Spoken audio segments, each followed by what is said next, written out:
Hello everyone, welcome back to NCERT vision and this is Lovely Pandey. हम लोग class 9 की science chapter 5 पढ़ रहे हैं, दी फंडामेंटल यूनिट ऑफ लाइफ। अभी तक जितने भी वीडियोस चैप्टर के आए हैं, आई होप आपको एक्सप्लेनेशन उसकी समझ में आ रही हो। चैनल को अगर सब्सक्राइब नहीं किए हो तो चैनल को सब्सक्राइब कर लो। एक्सप्लेनेशन अगर आपको समझ में आती है तो उसको लाइक ज़रूर करना वीडियो को, और अपने फ्रेंड्स के बीच में शेयर करो। ऊपर देखना आई बटन दिख रहा होगा, उस पर क्लिक करने से जो भी इसके पहले वाली वीडियोस थी चैप्टर की, लास्ट वीडियो हमारी, तो वो वहाँ से ओपन हो जाएगी। और वीडियो एंड होती है उसके बाद देखना एक सब्सक्रिप्शन का बटन होगा, तो वहाँ से भी चैनल को सब्सक्राइब कर सकते हो। उसके साथ साथ उसके बगल में प्लेलिस्ट मिलेगी आपको वीडियो की, उसमें से जो भी चैप्टर 5 के अभी तक वीडियोज़ आए हुए हैं वहाँ से आपको वहाँ वो मिल जाएगी। ठीक है, तो जो भी अगर चैनल को देख रहे हो सब्सक्राइब नहीं किए हो तो वहाँ से भी चैनल को आप सब्सक्राइब कर सकते हो। आज हमारी 2 टॉपिक होगी। पहला टॉपिक होगा हमारा प्लास्टिड और सेकेंड हमारा होगा वैक्यूल्स। इस तरह से 2 टॉपिक्स पढ़ने के बाद हमारा जो टॉपिक है, ये जो सेल टॉपिक हमने स्टार्ट किया था वो कंप्लीट हो जाएगा। ठीक है, स्टार्ट करते हैं हम अपने प्लास्टिड के टॉपिक को। ठीक है, प्लास्टिड के बारे में हम पढ़ते हैं, प्लास्टिड क्या होती है। एक्सप्लेनेशन आपको समझ में आएगी तो वीडियो को ज़रूर लाइक करना देखने के बाद। ठीक है, प्लास्टिड का काम देखो क्या है कि जो भी प्लांट्स के अंदर कलर प्रोवाइड करती है। ठीक है, जैसे कि हम देखो प्लांट्स के बारे में जानते हैं कि प्लांट्स में क्या होते हैं, ग्रीन कलर के प्लांट्स होते हैं, येलो कलर के प्लांट्स होते हैं। ठीक है, फिर बहुत सारे फ्रूट्स होते हैं डिफरेंट कलर के, हम खाते हैं। रेड फ्रूट खाते हैं हम, येलो फ्रूट खाते हैं हम, जैसे देखो बनाना खाते हैं हम, पपाया खाते हैं हम, चेरी खाते हैं। ठीक है, तो हम एप्पल खाते हैं, तो रेड, ऑरेंज, पर्पल, जो भी सारी कलर की फ्लावर हो गई, फ्रूट हो गई, तो ये सारे जो कलर प्रोवाइड करने का काम करता है। ठीक है, जो प्लांट्स के अंदर, उसके फ्रूट के अंदर, प्लांट के पार्ट के अंदर जो कलर मिलती है वो कहाँ से आती है, तो उसके कारण जो क्या है, ये उसका जो कारण है, वो रीज़न जो है वो क्या है, प्लास्टिड्स है। ठीक है, अगर प्लास्टिड्स अगर ना हो तो जो कलरफुल जो देख रहे हैं आसपास, कलरफुल फ्लावर देख रहे हैं, फ्रूट देख रहे हैं, वो हमें नहीं मिलेगी। ठीक है, तो उसी प्लास्टिड के बारे में आज हम पढ़ेंगे। प्लास्टिड्स यहाँ पे देखो लिखा हुआ है कि ये सिर्फ प्लांट सेल्स में ही पाए जाते हैं। ठीक है, प्लास्टिड कहाँ पे पाए जाते हैं, सिर्फ प्लांट सेल्स में पाए जाते हैं। फिर यहाँ पे देखो नेक्स्ट है कि प्लास्टिड्स कितने तरह के होते हैं, तो प्लास्टिड हमारे 2 तरह के होते हैं। एक हमारा हो गया क्रोमोप्लास्ट, ठीक है, और दूसरा हो गया हमारा ल्यूकोप्लास्ट। और अब ये क्रोमोप्लास्ट का मतलब क्या है, तो वैसे प्लास्टिड जो कि कलर्ड होते हैं। कहने का मतलब क्या होता है, कलरफुल प्लास्टिड्स, जिसमें से क्या होगा, बहुत सारे रंग होंगे। ठीक है, उसके बाद अगर हम ल्यूकोप्लास्ट की बात करें तो वो कैसे प्लास्टिड होंगे, जिसमें से हमारा कलरलेस प्लास्टिड होगा या तो फिर हमारा वाइट प्लास्टिड होगा। कहने का मतलब क्या है कि वे जो प्लास्टिड है उसमें तो या तो सिर्फ सफ़ेद कलर होगी या तो फिर उसमें कोई भी कलर नहीं होगी। ठीक है, तो वैसे प्लास्टिड हमारे ल्यूकोप्लास्ट में आ जाएंगे। ठीक है, फिर एक और प्लास्टिड है जो हमारे सामने है और वो है क्लोरोप्लास्ट। ठीक है, क्लोरोप्लास्ट के बारे में हम जानते हैं। देखो अब बचपन से हम पढ़ते आ रहे हैं क्लोरोफिल के बारे में। क्लोरोफिल आपको पता है ना, क्लोरोफिल क्या क्या क्या करती है, फोटोसिंथेसिस में उसके क्या हेल्प है, हम तो ये चीज़ पढ़ते आ रहे हैं पहले से ही। तो जो प्लास्टिड जिसमें से क्लोरोफिल होती है, ठीक है, कौन सी रंग, पिगमेंट क्लोरोफिल होती है। ठीक है, तो वैसे प्लास्टिड को हम क्या कहते हैं, वैसे प्लास्टिड को हम क्लोरोप्लास्ट कहते हैं। ठीक है, अब देखो ये जो क्लोरोप्लास्ट है उसकी क्या काम है, तो क्लोरोप्लास्ट तो हमको पता है उसमें क्लोरोफिल होती है, और क्लोरोफिल के बारे में हम जानते हैं कि वो किस में ज़रूरी है, तो प्लांट में जो भी फूड मैन्युफैक्चर होता है। ठीक है, और उस प्रोसेस को ही हम क्या बोलते हैं, फोटोसिंथेसिस बोलते हैं। आपको पता है फोटोसिंथेसिस का मतलब क्या है, कि जिसमें सिंथेसिस हो रही है, कुछ भी खाना बन रहा है with the help of photo, that is light के हेल्प से। ठीक है, हम बचपन से पढ़ते आ रहे हैं और उसमें हम ये भी पढ़े थे कि क्लोरोफिल भी ज़रूरी होती है उसमें। और अभी हम प्लास्टिड के बारे में पढ़ रहे हैं, तो इसी चीज़ को हम थोड़ा आगे बढ़ा के बोल देंगे कि प्लांट के लिए एसेंशियल होती है क्या, फोटोसिंथेसिस के लिए एसेंशियल होती है हमारी क्लोरोप्लास्ट। क्यों, क्योंकि उसी में हमारी पिगमेंट क्लोरोफिल पाई जाती है। ठीक है, हम याद से बोलेंगे। उसके बाद फिर देखो क्लोरोप्लास्ट में सिर्फ ग्रीन कलर ही नहीं, उसके साथ साथ वेरियस डिफरेंट कलर्स होंगे, जैसे कि हमारे येलो कलर हो गए, ऑरेंज कलर हो गए, तो ये सारे कलर भी हमारे वहाँ पे क्या होंगे, प्रेजेंट होंगे क्लोरोफिल के साथ साथ। ठीक है, अगर हम ल्यूकोप्लास्ट की बात करें तो अब देखो ल्यूकोप्लास्ट की अगर हम डिस्क्राइब करें तो क्या होती है, तो देखो ल्यूकोप्लास्ट को ना एक तरह से मुख्य ऑर्गेनेल माना जाता है सेल का। अब देखो मुख्य ऑर्गेनेल कहने का मतलब क्या है? मुख्य कहने का मतलब है कि इसके अंदर कुछ ऐसी चीज़ें होंगी जो कि प्लांट के लिए बहुत ज़रूरी होती है, एसेंशियल होती हैं। तो वो क्या है?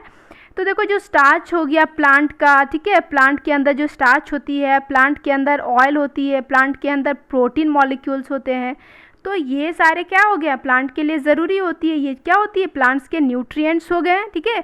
तो ये सारे जो उसकी केमिकल एंड बायोलॉजिकल एक्टिविटी के लिए ज़रूरी होती है, वो सारा स्टोर्ड, कहने का मतलब है जमा होता है। कहाँ पे? हमारा ल्यूकोप्लास्ट में, ठीक है। तो इस तरह से हमने ल्यूकोप्लास्ट प्लास्टिड के बारे में देख लिया। अब देखो नेक्स्ट हम पढ़ते हैं प्लास्टिड्स का क्या स्ट्रक्चर होता है, ठीक है। तो देखो प्लास्टिड्स क्या होते हैं? डबल लेयर होते हैं। यहाँ पे आपको ये नहीं बोला गया है, डबल लेयर होते हैं।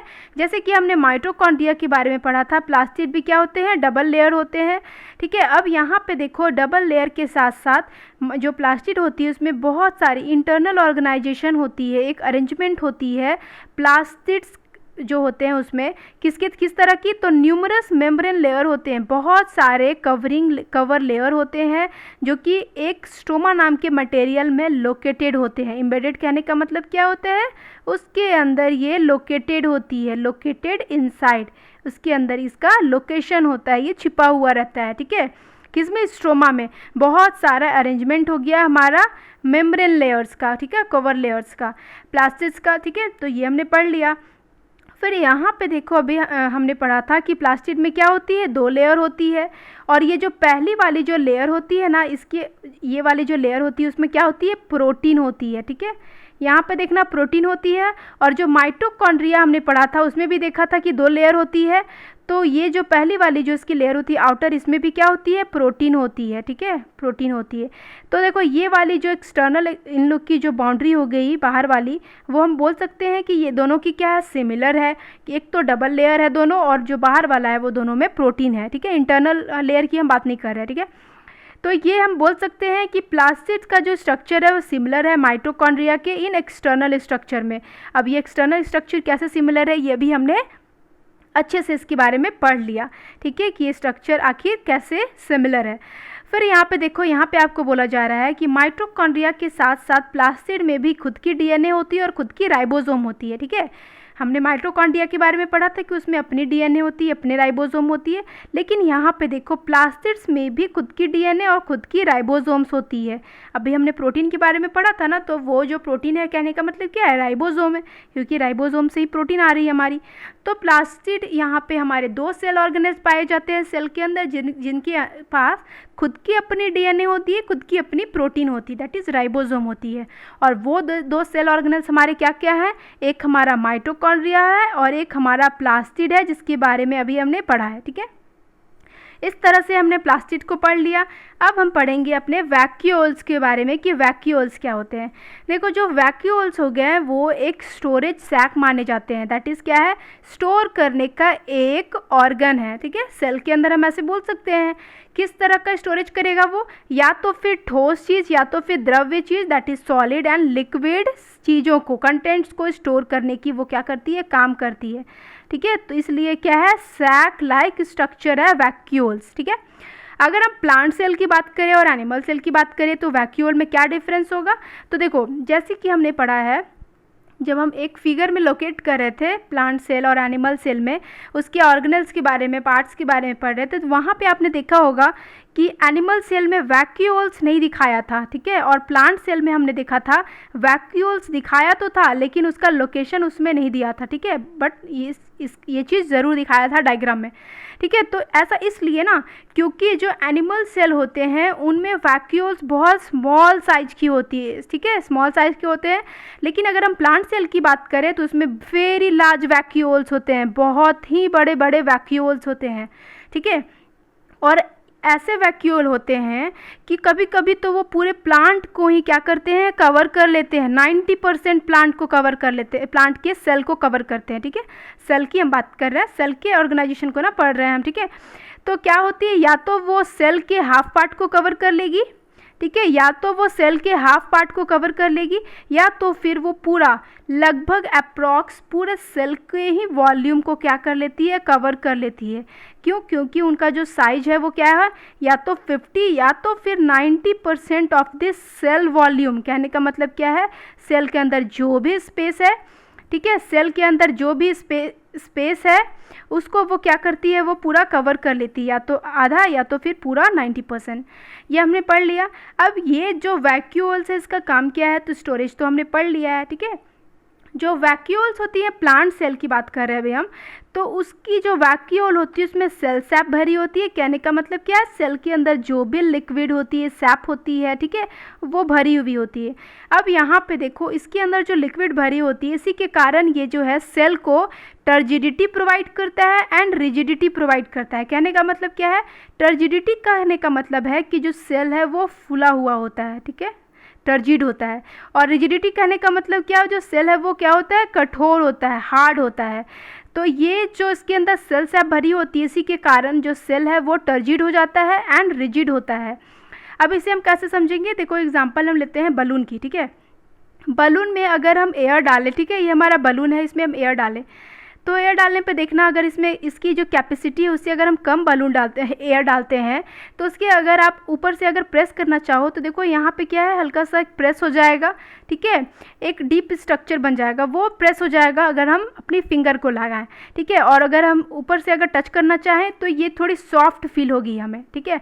और वहीं अगर हम बलून में बहुत सारी एयर को भर दें, ठीक है, अब इससे आप टच करना ऊपर से, तो ये क्या है, बहुत ही कम प्रेस तो होगा ही, क्योंकि बलून क्या है, फ्लेक्सिबल होती है, लेकिन बहुत ही कम प्रेस होगी, ठीक है। और इसके साथ साथ ऊपर से अगर आप प्रेस करोगे तो इसमें देखना क्या होगी कि ये हार्ड लगेगी, अभी टच होने पे क्या है, ये हार्ड फील होगा। तो सेल के अंदर क्या होता है कि ये जो लिक्विड है ना, वो वैक्यूल के अंदर क्या होते हैं, स्टोर होते हैं। स्टोर होने के कारण एक तो सेल जो है वो फूला हुआ लगेगा, इसके साथ साथ ये क्या है, रिजिड होता है, कठोर बनता है सेल, ठीक है। तो ये सेल क्या कौन प्रोवाइड करता है, हमारा वैक्यूल्स प्रोवाइड करते हैं। ये हमने वैक्यूल्स के बारे में पढ़ लिया, विथ एग्जाम्पल हमने देख लिया। अब यहाँ पे देखो, वैक्यूल्स के अंदर सेल सैप हमने देखा क्या क्या भरे होते हैं, जो कि क्या होते हैं, बहुत ही ज़्यादा ऐसे सब्सटेंसेस होते हैं जो कि इंपॉर्टेंट होते हैं in the life of plant cell, ठीक है। तो वे सारे वैक्यूल्स में प्रेजेंट होते हैं जो कि प्लांट सेल के लिए इंपॉर्टेंट होते हैं, महत्वपूर्ण होते हैं, ठीक है।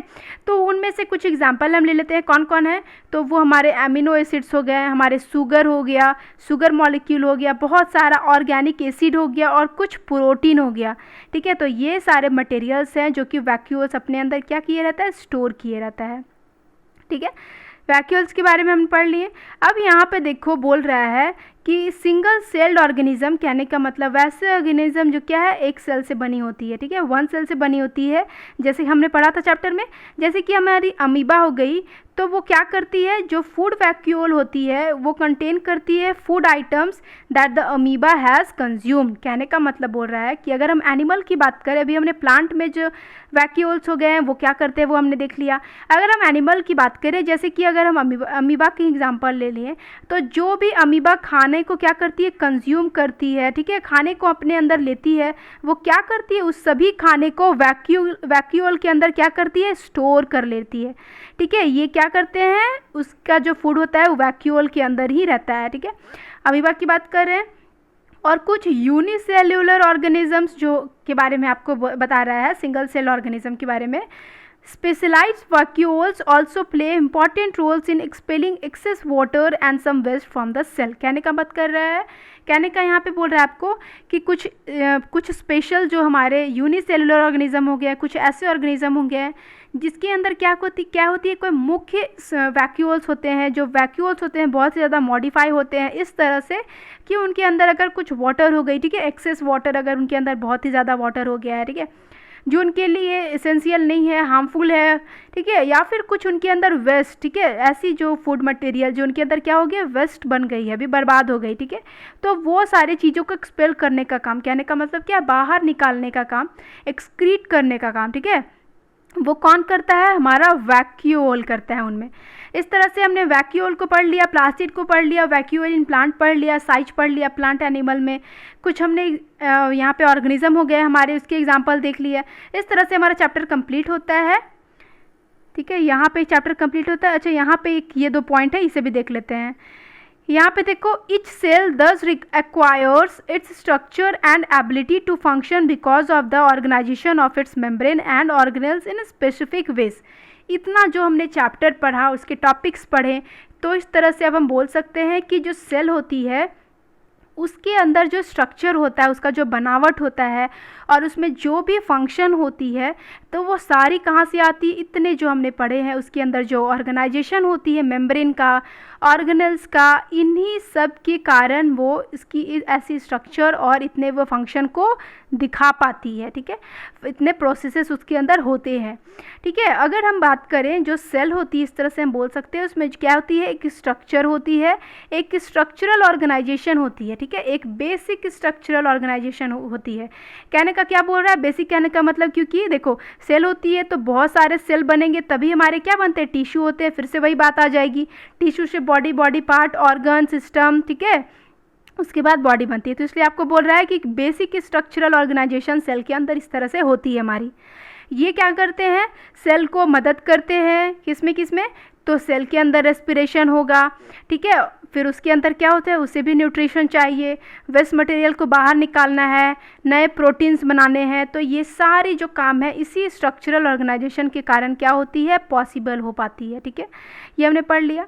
फिर यहाँ पे देखो, दस फाइनली हम बोल सकते हैं कि जो सेल है वो फंडामेंटल स्ट्रक्चरल यूनिट है लिविंग ऑर्गेनिज्म की, एक बेसिक बनावटी यूनिट है लिविंग ऑर्गेनिज्म की। ठीक है, और इसे हम basic fundamental unit of life भी कह सकते हैं। बेसिक फंडामेंटल यूनिट लाइफ कह सकते हैं, कहने का मतलब एक छोटी सी यूनिट जिससे हमारी बड़ी बड़ी लाइफ बनती है।